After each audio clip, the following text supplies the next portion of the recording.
I have a very different attitude towards illicit drugs and drugs in general than Krishnamurti did.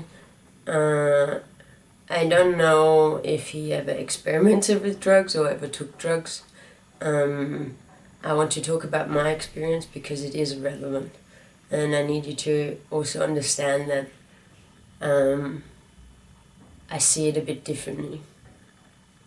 So when I was about 26, 7, like an adult, and I was in this loveless relationship. So my ex wouldn't have sex with me. So I thought there was something wrong with me, or he was super depressed, or I was looking for fault in myself first and foremost. And then we took MDMA once together, and he was completely like loving and caring and back to the old person that I fell in love with, more or less. And also for me, taking the drugs, I started tentatively, but I was always I always say my first drug was sugar. I used to steal sweets and money to buy sweets because my mum didn't allow them. And I think I started smoking weed I first started smoking weed when I was 14, and a lot when I was 15, from the age of 15. So I was in a violent house, I grew up in a violent household. So my mother was violent and scary. So I'd do anything to run away from her. And as soon as I found weed, I was like, this is the best thing ever. I smoke this, I go to my friend's house, I forget all the drama, and then I just go home and I go to sleep like nothing. It was the best thing for me. All I wanted to do was smoke weed.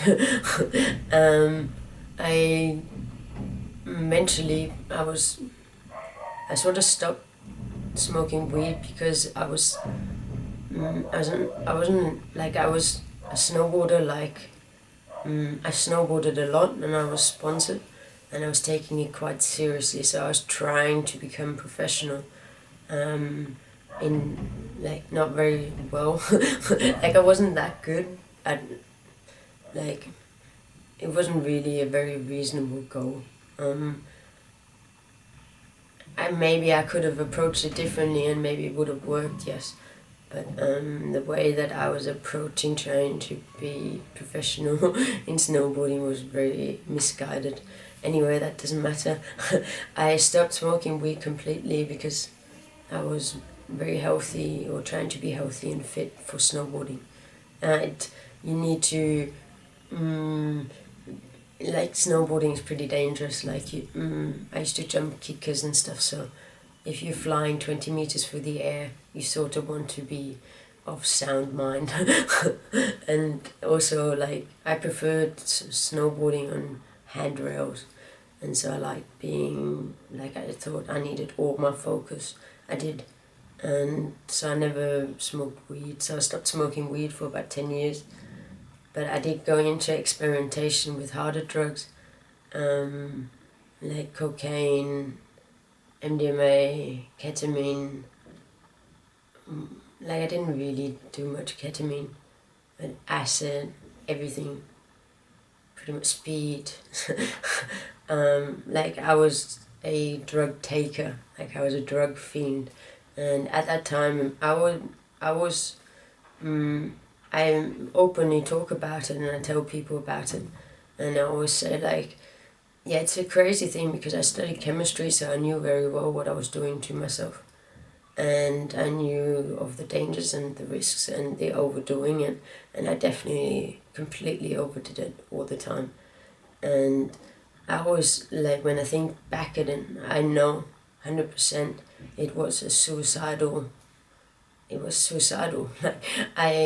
I didn't care about my life anymore. I didn't care if I lived or died. I didn't care what I was doing to my brain. I didn't care if I get addicted. I didn't care about anything. All I cared about was getting high. And this is running from your reality. And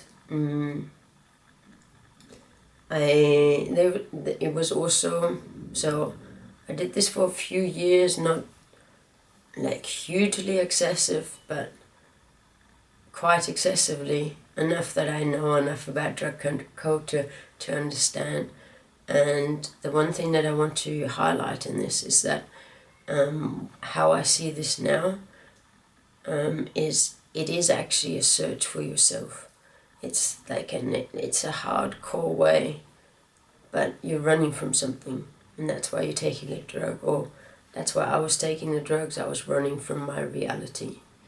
And the more drugs you take, the more obvious it becomes that your reality stays there.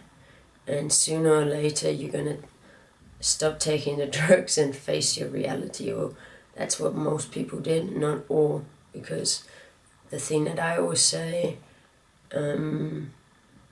like I really don't like cocaine, really don't like cocaine for many reasons, ethical reasons, what it does to the countries, how absurd it is, that I don't want to go into all of the details, but basically most of my friends that I started taking drugs with for fun, like we started as, it was fun and games, like being naughty children, most of my friends stayed in that drug culture, and like most of them are addicted to cocaine. So like that to me was just like, I knew this as I was going into it, like the statistics and like the probabilities, but I looked at all of my friends and I thought, oh, we're all strong, independent human beings, we'll be able to take it. How wrong I was. Like most of them got stuck in the drug world, more or less. I started, I never liked I've got ADHD, so cocaine and speed don't really work that well for me. I preferred weed and, well, I liked MDMA a lot, I liked it too much, and mushrooms, and hippie flip, and that was my thing, so that's what I loved to do. And so I never veered off into the cocaine. Like I'd taken cocaine with my friends because everybody was taking cocaine, but I never really liked it that much.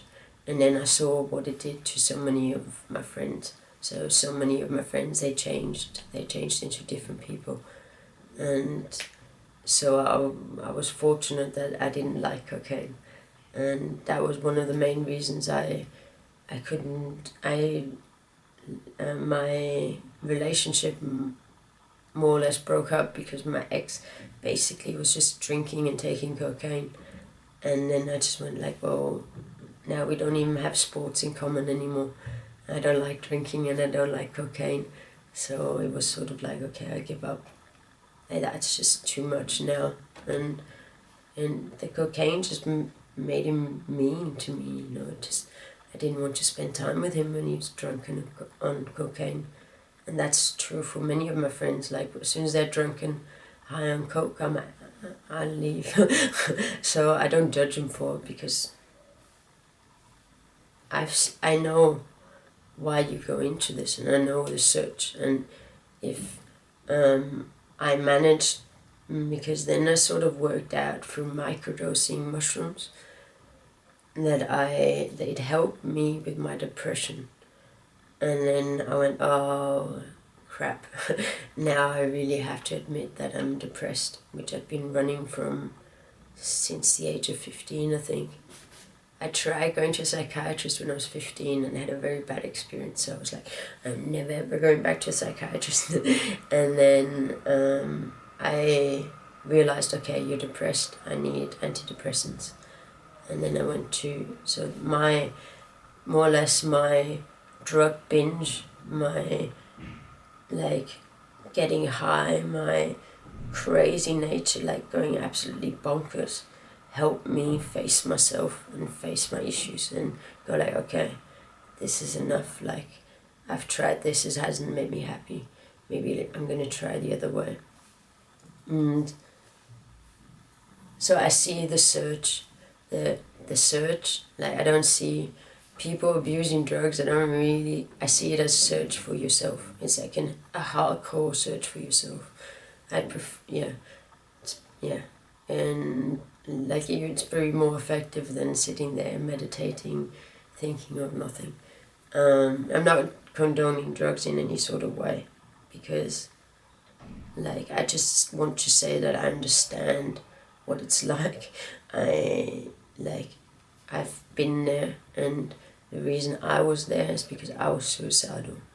And at the end of my, when the drugs no longer worked, as the word verb said, when I was just, I had to face how unhappy I actually was in my life. So I went to the psychiatrist. I was fortunate because it was free in Austria. If you live in a country where you can't go to a psychiatrist. And also my rationale was, if I'm taking MDMA to try and make me happy, why not try the drugs that the psychiatrist gives you to try to make you happy? And that's as simple as it was. And the microdosing mushrooms helped me with my depression. So I went so maybe there's something we can do medicinally to help me with my depression. This was way, way before I ever thought about anything. This was 10 years ago. Yes, I'm old now. I like that. So it's hard to watch your friends go on this binge. But it doesn't help to blame them, accuse them, and if you see it for what it actually is, it's like it's a silent search for self, or a scream for, quite often, not always obviously, but there's always something deeper we're looking for, and we're escaping into drugs. It's like the highest form of escape. And I still, to me, anything that comes from earth, anything that's natural, like weed and mushrooms, ayahuasca, San Pedro, all the natural things that have been used medicinally by cultures for years, for way longer than, I don't even know how long, for as long as humans have existed, we've searched for this meditative plant. And to me, as I see it now, so I will still smoke weed and I still take mushrooms, because sometimes there's situations in life that, to me, it's meditation. It's I don't take it as a recreational fun party drug so much as in, usually when I take mushrooms, it's because I need to face something, that it's like a waking dream. For instance, with my eye, so I can't see properly out of my right eye. And last time I took mushrooms, there was just a little bit of the hallucination was the eye being super noticeable, super heavy. And then in my mind I just went oh, your eye's not getting better. Don't wait for it to get better, this is what it is. And that was just a small little thing that I gained from that mushroom trip. And I found out a little bit later that, I saw the MRI, and then I saw that there's a lesion on my optical nerve. So my feeling of that, this, just accept your eye, it's just accept it, made it easier when I actually saw the MRI. I was oh yeah, I sort of already felt it.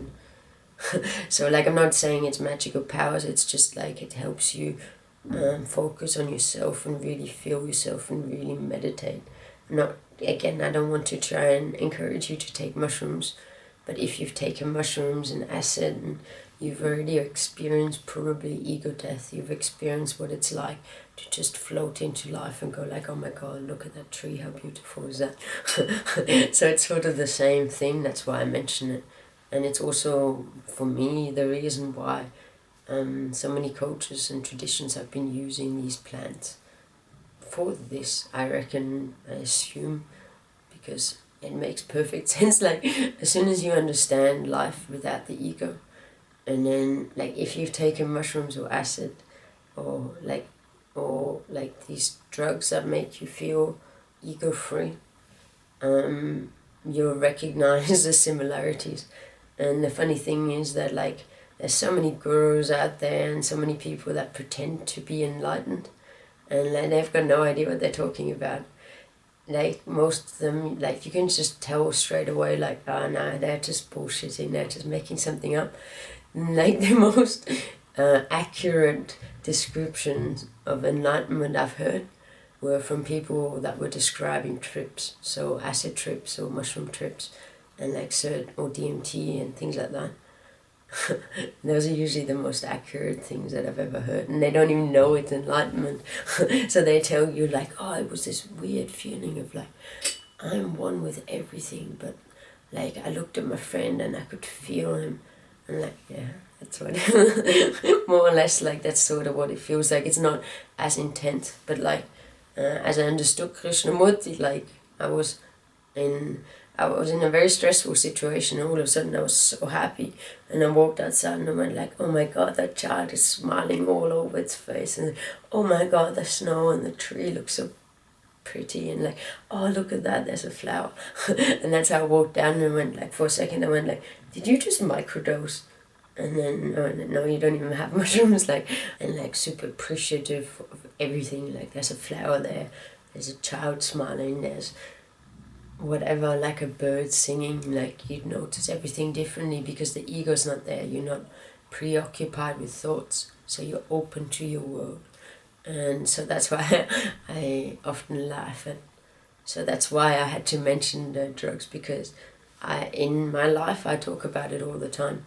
So, and that's also the reason why I don't like, I wouldn't take MDMA anymore, because when I took MDMA the last time, I just felt the physical effects, but like, I didn't feel the joy and happiness and giddiness.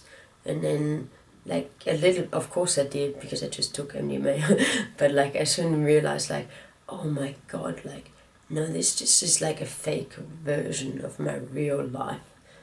Like, no, like, it's like imitating what my real life is actually like, what I'm trying to communicate with you right now.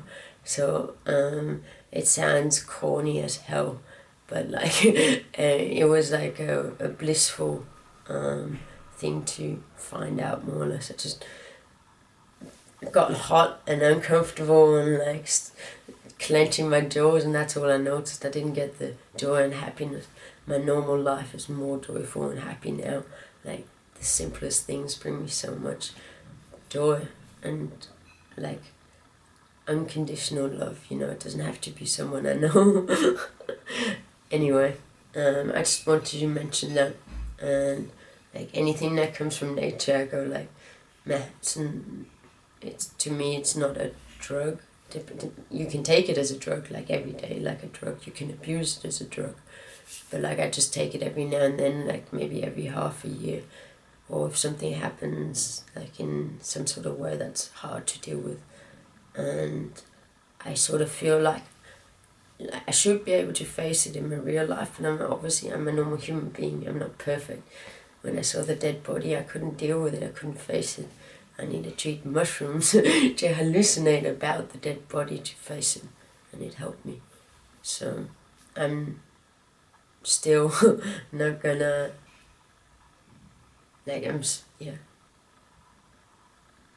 And same with weed, like, weed helped me with anxiety a lot and with the PTSD. So like, when I started making the videos, I was nervous about doing the videos, so I smoked weed before. So it's